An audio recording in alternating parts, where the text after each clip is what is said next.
Hi, everybody. Welcome. I'm Dr. Dranitsaris with today's episode of Relationships Live, featuring the personality type of the day, the ESTP.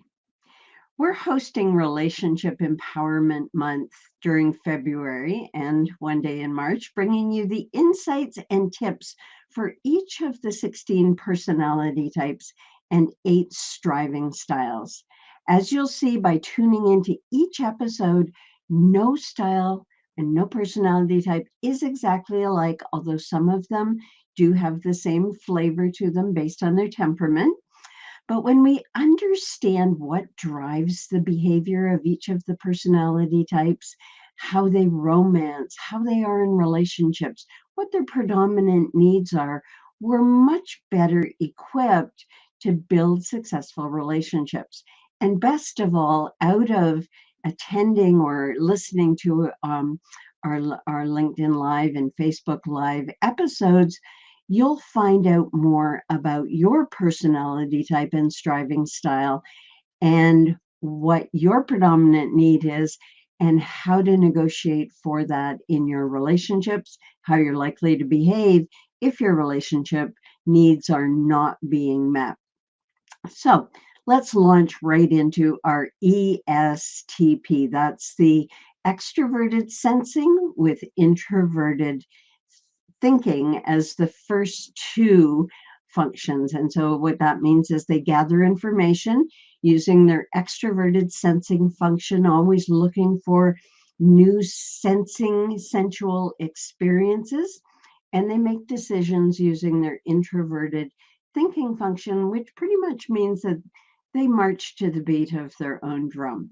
That's why with the Striving Styles personality system, we've named these personality types or these striving styles the adventurer striving style, because they are all about spontaneous activity and experience based on marching to the beat of their own drum. If you remember, if you listen to the intellectual or the introverted thinking, they have their inner system or their inner governance model that they live their life according to that and not necessarily living by the rules of society. And so you see how that sets up the ESTP for having a life that is free from the encumbrances of having to conform to society, which of course there are always pluses and benefits. So these people are all about living in the moment and having fun, just like their ESFP counterpart. No matter where they are or what they're doing, they make any situation into an adventure because they bring all of this energy and excitement about whatever it is they're doing in the moment. And of course, if they're not excited and if they don't enjoy doing it for very long, you won't see them because they don't tend to engage in activities where they don't experience some degree of pleasure. They have a magnetic personality and really a talent for turning even the most boring events and situations into something exciting. They have to keep things lively and interesting, and their enthusiasm is contagious. That's the thing about the ESTP, is that they're boundless in their energy, and they talk with this type of stream of consciousness. And so unless you're prepared to jump in and put a stop to it, they will keep talking. They don't enjoy hierarchical types of behaviors because to them, everybody can be their friend. They can engage with anybody, talk about anything, as long as they find it exciting. And that's usually the more tactile, superficial, um, non-theoretical, experiential types of activities. They're really a bit disdainful about theory and speculation. If it's not real, why engage with it? Because it's in reality where they get their need to be spontaneous met.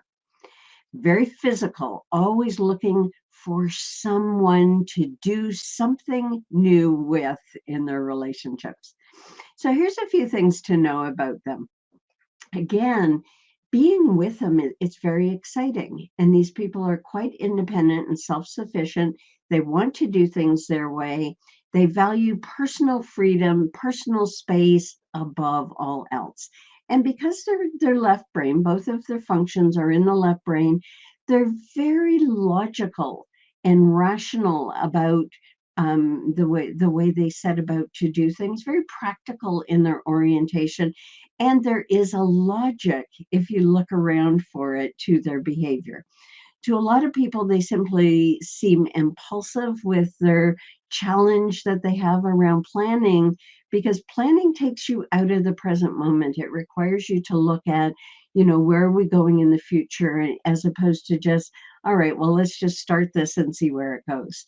And so they like more to live in that world where they're always, always, always moving and directing and changing and shifting as the way they would like to do things. Of course, you can see how that sets up a partner for a lot of challenges in the relationship, because they don't necessarily take into account what their partners or other people need. And because they are left brain, they're not as accustomed to reflecting on their feelings or even noticing what their feelings are. And so they may struggle with partners or friends who are more emotional or emotionally expressive and have more of a need for that deeper connection and communication in relationships. ESTPs prefer straightforward, honest, rational communication, not necessarily emotional, to meet their needs. Now, again, we're looking at in these sessions about how do we make sure that both people in the relationship get their needs met, and understanding that the ESTP operates at a bit of a deficiency because it's not organic as a priority of needs for them to say, how am I feeling? They simply have an impulse to do because they think something will bring them pleasure, or they've done it before and they know it's going to be pleasurable, and so they jump in and do it. The other reason for them being spontaneous is, and because of their own nature, they are so connected with so many different people that you might set up and have a plan with your ESTP partner, but somebody calls them and says, I need a helping hand, and they are gone without necessarily communicating to you, their partner, that they have changed the plans. And so there's this idea with them that they're always, always, always up for immediate change and jumping on something to see what that experience is, particularly when it means doing something with other people or solving a problem for them. Present moment. They live there. They live for that experience.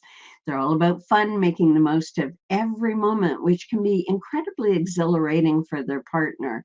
And they have a way with words that makes others feel like everything will work out if you just trust them.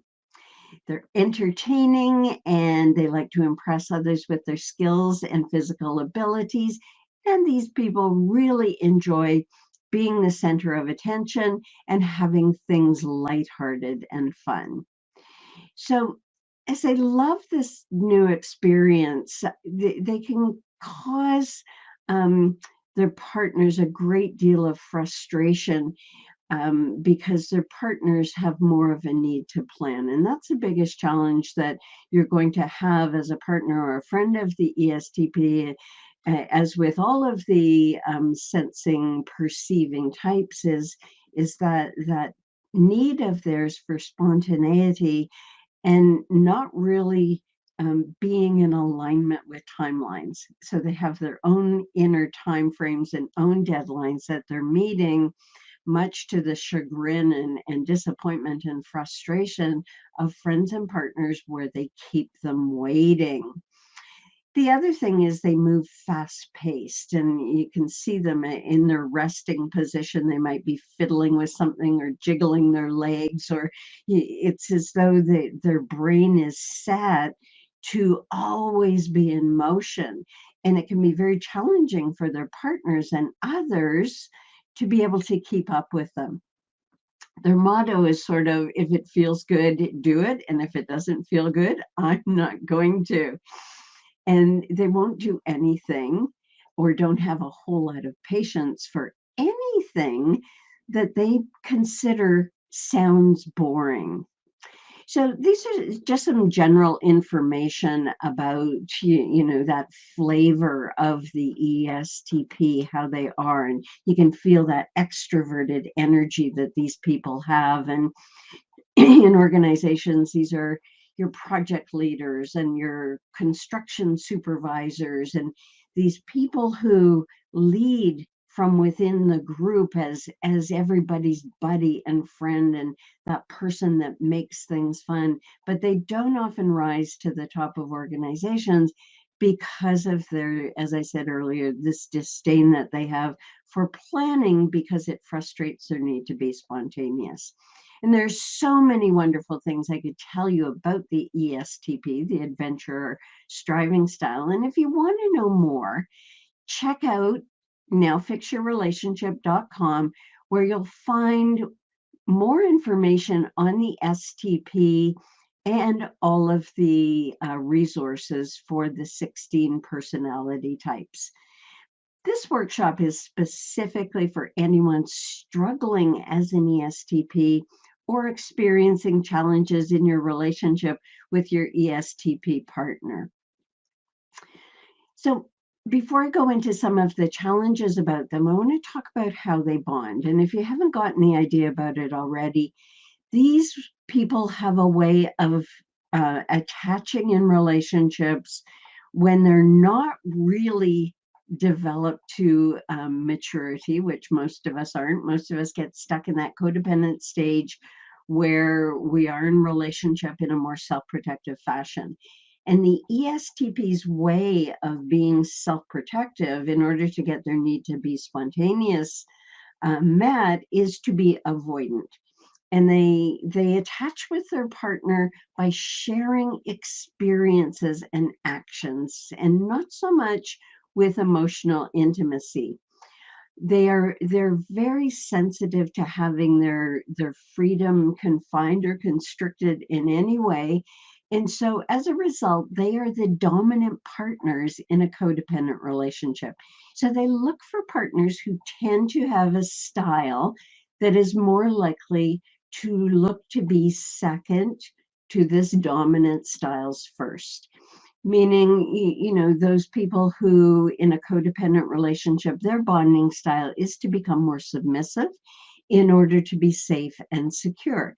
And again, there's no judgment on codependent relationships, because they work for a lot of people when there is either a conscious negotiation for these are our roles, or that both parties are equally committed to playing their role in the relationship and not getting unduly frustrated with the other person and their style.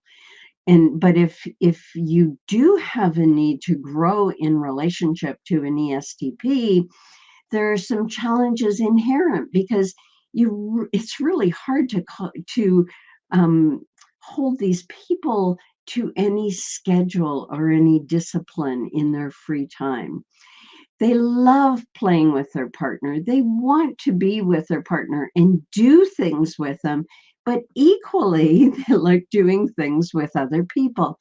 And if you're a partner who has a need to feel really special and feel like you're the one with the ESTP, and you start, trying to shrink down the number of people that your EST partner has relationships with, or you want to even spend more nights at home with your ESTP partner, you're going to experience some challenges. So they have difficulty, these people have difficulty with long-term commitments because of their need to be spontaneous and to keep things going and to keep things alive. And they value their independence and may feel stifled with a partner who's overly clingy or desirous of those, as I said, those conforming to the social norms. And this doesn't mean that they're incapable of being a loyal partner or forming really strong connections. But again, it's having that need to be spontaneous met enough at work and in their personal life, have it exciting enough, having new things introduced enough that meets that need for them. While at the same time, with the partner, always, always, always negotiating for what they need as well. Otherwise, you do have that more, they're dominant, they always get their needs met, and their partner is long suffering and they never know. And, the partner treats the ESTP like an errant child who, they just can't get them under control because they're never going to grow up. And I'll get to more of that in a moment about this aspect of the ESTP. But it's in the accepting of people for who they are and recognizing their developmental trajectory. And we may say, as a vision, an INTJ, for example, we may be fully committed to our spiritual growth and our conscious development and our vision for who we are going to become, of course, which is a future focused capacity, and having the opposite in the ESTP of them wanting to be present moment and in the experience and having no thought or very little thought for the future, which of course brings up, as with the others, the top three challenges I'm going to be talking about today that need to be spontaneous with extroverted sensing function means that they are going to be impulsive and make quick decisions, which can lead to some really negative consequences and be particularly challenging to partners who prefer to take a more measured approach to decision making and, of course, plan for the future. And the partners can also experience some difficulty because they feel let down by their partner's impulsivity. You often hear a partner of the ESTP say something along the lines of, but we agreed, but I thought you said. And because of their need for spontaneity, that was a good idea in the past, but in a present moment, another idea was introduced of something that they could do that seemed more compelling, and they jumped on it without necessarily talking to their partner about it. And this can leave their partner feeling really irritated and annoyed because, again, it's thrusting the partner into that more parental discipline role of holding them accountable to what they say they're going to do. And because they're extroverted, they're really sporadic when it comes to doing things like chores or maintenance, even though they get into it and they like it, and they prefer to do it on their own time. But they can get distracted so easily that, going out and straightening out the garage can turn into oh, I noticed that there's leaves to be raked. And then I noticed that, some things weren't done in the garden to prepare it for the spring, and so now I need to do that. And at the end of the day, they've worked a lot, but they didn't do what they said they were going to do. So what's most important to note for partners is that ESTPs respond best to lighthearted reminders to get through to them rather than admonishing them for being forgetful or accusing them of being lazy. They need to be respected for their right to their freedom and spontaneity and the space, while at the same time using these consistent, gentle reminders to color inside the lines. It's like they're always pushing the envelope on how far they'll go. And instead of, trying to get them to conform, to your routine or timeline. Work with them on a compromise that works for both of you while they can still be independent to make decisions and change things around inside of it. Again, you'll hear with all of these tips and recommendations for the ESTPs, because they have an avoidant way of attaching, if you push on them, they will move further away. And so gentle reminders, gentle approaches, and invitations to come back to the agreement work so much better than that more blaming and shaming approach that we can get into when we're operating from our upset.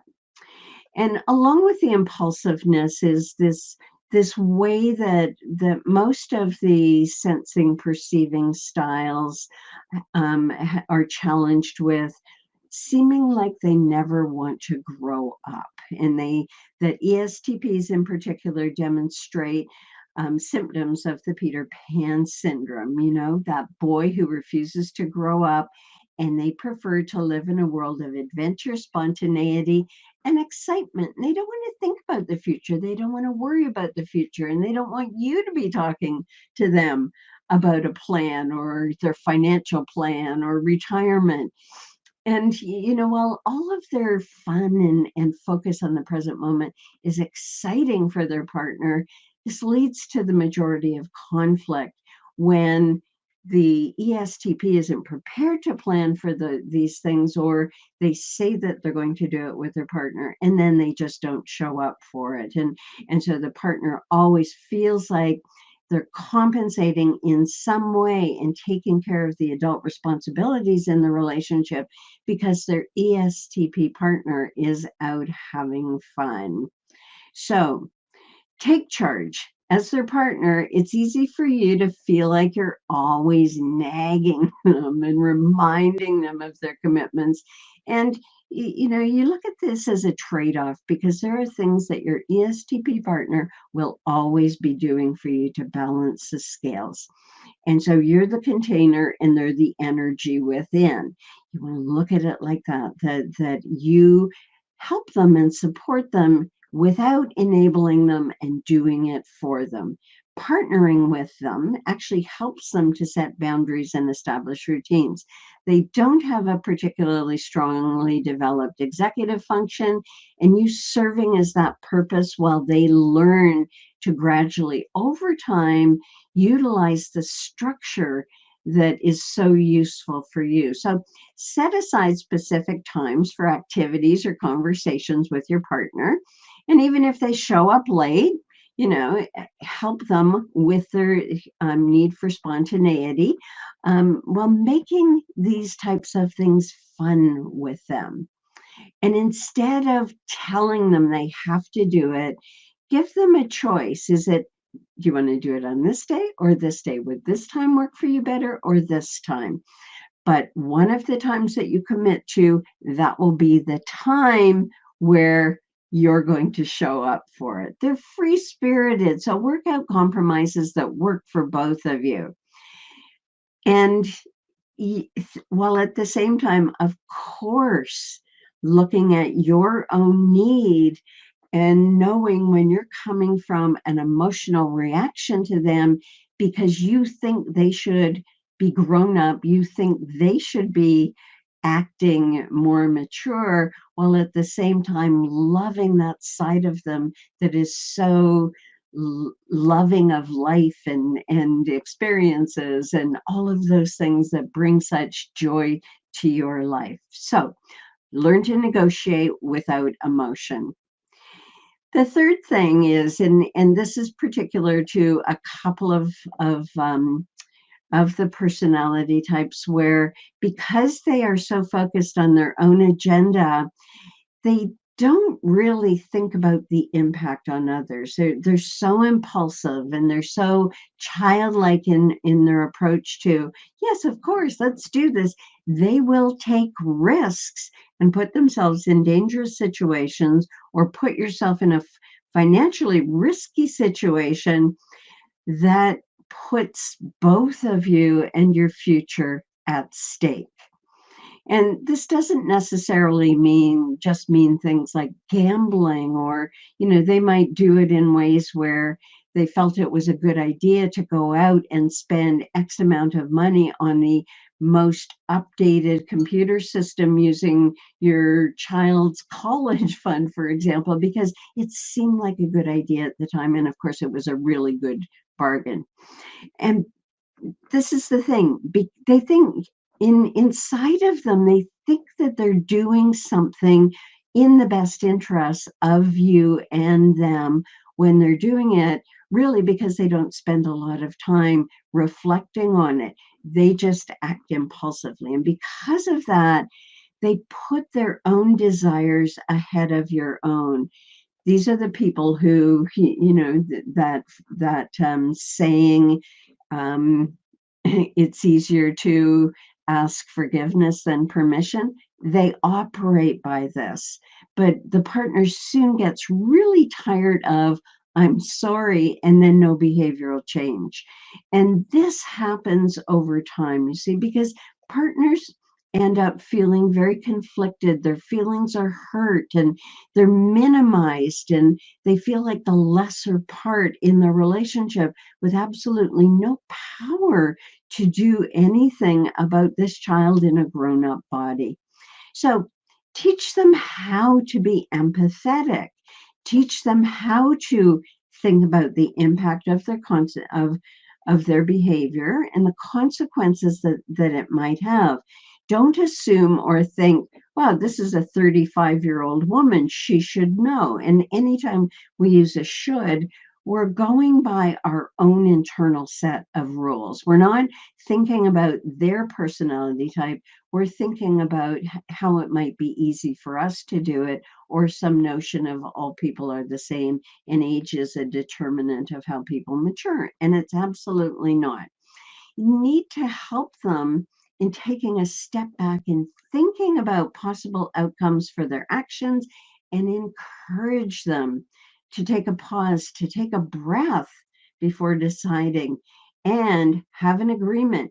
No money is spent, no money is taken out of, and if they are that impulsive, you need to take steps to protect your bank account, because I've heard this a number of times where, again, as my example, they've gone and basically raided their children's account because of an investment that they felt was exciting, and they were willing to take a risk, and they didn't end run around you because they knew that you would say no. They know that they're doing things wrong, but they also know that they'll do a workaround to make it okay.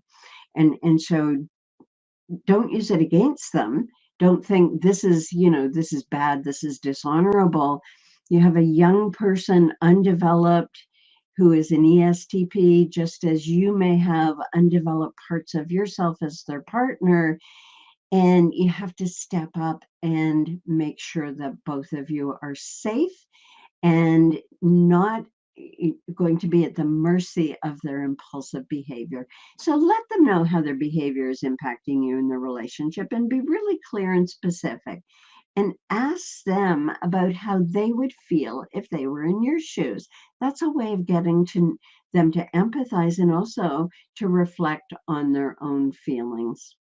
So these wonderful, energetic people can be so much fun to be in relationship with. They can also be very exhausting because they are always on the move. And remember, as a partner, you don't have to keep up with them, but you do have to make sure that they're honoring their commitments, and that you're holding them to boundaries that keep both you and them safe from the negative impacts of impulsive behavior. They can bring energy, excitement, and passion to any relationship, and making them a really lovely choice for those who love adventure and spontaneity. If you want to know more and want to find out more about the relationship style of the ESTP, check out the relationship report for the adventurer striving style and the relationship toolkit for the ESTP. which is an in-depth video on all things ESTP. You'll find that and other personality type and striving style resources on nowfixyourrelationship.com. There's so much more to be learned about this. Human beings are so incredibly complex. All of the personality types need a deep dive into truly understanding their self-actualizing behaviors, their self-protective behaviors, how they are when they're codependent. So make sure that you check out all of the 16 personality type episodes on our Facebook and LinkedIn Lives. We're here for another 2 sessions after today to finish off the Relationship Empowerment Month that we've been conducting here in February. And please join us tomorrow to find out all about the ISFP, the introverted feeling type, or the artist striving style, and some tips on how to deal with them in relationships and in romance. We've got lots and lots of resources for you, so don't forget to hop over to nowfixyourrelationship.com to access all of our recordings if you've missed a single episode. And if you're an ESTP and you're experiencing problems in relationships, contact us for a free consultation. And if you're the partner of an ESTP, you can do the same. We're here to help. Thanks for joining today. I'm Dr. Dranitsaris, and I look forward to seeing you at our next video. Bye for now.